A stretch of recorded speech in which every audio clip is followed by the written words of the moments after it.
The ultimate goal of Stoic philosophy is apatheia, absolute mastery over one's internal state, regardless of external chaos. When we search for historical examples of this mindset, we usually look to dialectical thinkers or Roman emperors like Marcus Aurelius and Epictetus. But Helleniste philosophy required empirical proof. To convince adherents that absolute internal mastery was survivable in the real world, the early Stoics needed a flesh-and-blood prototype. They found that prototype in an unexpected place, the fiercely anti-intellectual, hyper-militaristic state of ancient Sparta.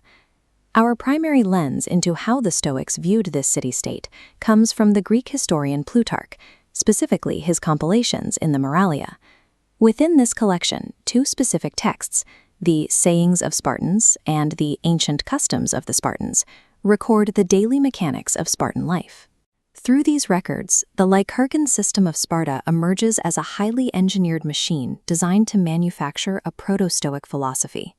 This interpretation directly challenges the dominant view of antiquity.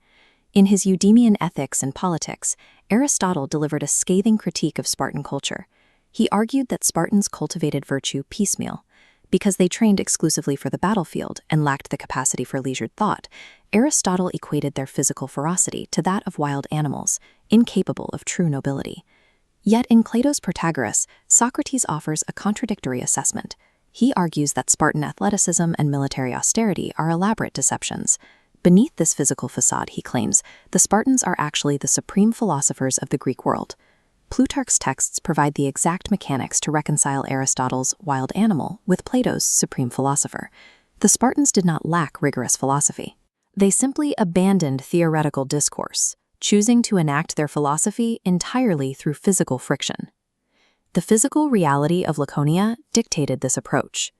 Geographically isolated and surrounded by harsh terrain, the state required absolute self-reliance.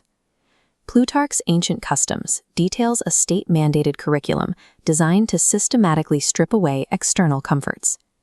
Take environmental constraints. Spartan youth slept on lycophon reeds gathered from the Eurotas River, broken by bare hands, completely forbidden from using iron tools. The state also enforced extreme clothing regulations. Citizens were issued a single, coarse garment to wear for the entire year, forcing them to endure severe winter temperature drops with absolutely minimal protection. Their diet was similarly restricted. The state intentionally kept the daily rations for the youth at starvation levels. This scarcity forced self-reliant action. To survive, the young men had to plan and execute stealthy thefts, replacing passive consumption with strategic daring. The physical endurance trained by these deprivations culminated at the altar of Artemis Orthia, where youths competed in a severe whipping ritual, standing their ground to the point of extreme injury without uttering a sound. These practices operated as a calculated, state-sanctioned curriculum of endurance. By systematically eliminating comfort, the Spartan system forced the individual's locus of control entirely inward. The state engineered the exact virtues Epictetus would later demand: sturdiness and courage.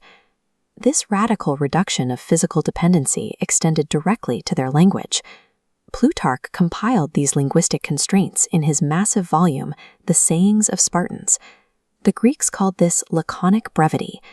Instead of delivering ornate rhetoric, the Spartans trained themselves to shoot back terse, devastating remarks.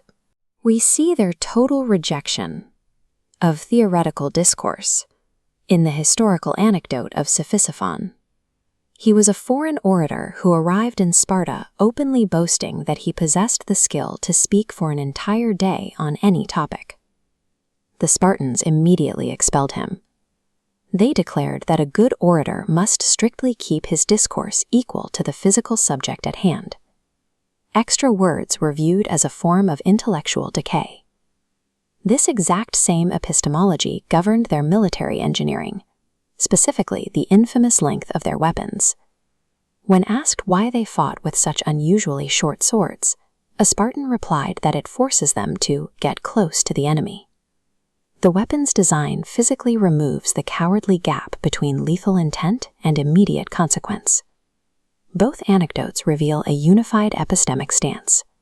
To the Spartan mind, Words or thoughts that lack physical truth are a profound liability. The intellectual Stoics defined virtue as aligning one's proairesis, active volition, with objective reality. The Spartans achieved this alignment, mirroring it perfectly in the heavy, sparse impact of their speech. Why did the intellectual founders of Stoicism study these specific accounts so obsessively? We know from the historical record that Spherus, a direct pupil of the Stoic founder Zeno, actively researched and wrote an entire treatise on the Spartan lycurgur Lycurgus. The early Stoic framework demanded an extreme, almost inhuman level of ethical discipline. To defend their theories against rival schools, they required the historical proof preserved by writers like Plutarch to show that this level of endurance was biologically and psychologically possible. Aristotle insisted that philosophical inquiry required peace, leisure, and comfort. The Stoics looked at the historical record and realized the exact opposite. Plutarch's texts acted as the primary transmission vehicle, allowing Hellenistic thinkers to adopt the historical Spartans as the flesh and blood archetypes of the Stoic sage. In this framework, the philosopher and the warrior are the exact same entity.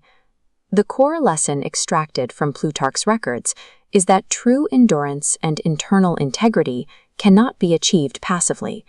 They are not the result of dialectical learning or reading texts.